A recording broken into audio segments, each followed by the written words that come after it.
भन्नु न पहिला म सानो हुँदाखेरि एउटा मभन्दा अलिक सानो मान्छे भेडा चराउँदै तपाईँको जाँदै थिएँ यसरी सुरु गर्नु न हजुर भन्नुहोस् न मैले सानोमा त मार्थेँ होइन नि त्यो पहिलाको आजको तपाईँको 100 वर्षको मान्छेलाई चाहिँ तपाईँले चाहिँ होइन भर्खरको बनाइदिनु न तपाईँ चाहिँ त्योभन्दा बुढो हुनु के ए होइन भन्नु न हजुर भन्नु न होइन सिकाएको म भन्नु न एकचोटि गएर सिकाउ तिमी कसरी होइन म त त्यसो होइन म पनि मजाक त्यसरी गर्छु ल पहिला भन्नु त त्यहाँबाट फेरि म गएर गर्छु हाम्रो बु हजुरबा चाहिँ भेडा चराउन माथि जानु भएको थियो भेडा चराएर त्यसरी भन्ने भने हाम्रो होइन के काइला हजुरबा भन्नु न काइला हजुरबा भेडा चराउनु जानुभएको थियो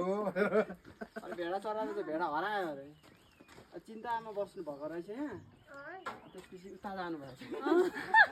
त्यत्रो सिरियस नहुनु न तपाईँ भएछ उहाँ हराएपछि टेन्सन भएर सुत्नु भयो हजुरबा कहाँ सुतेछ हजुरबा माथि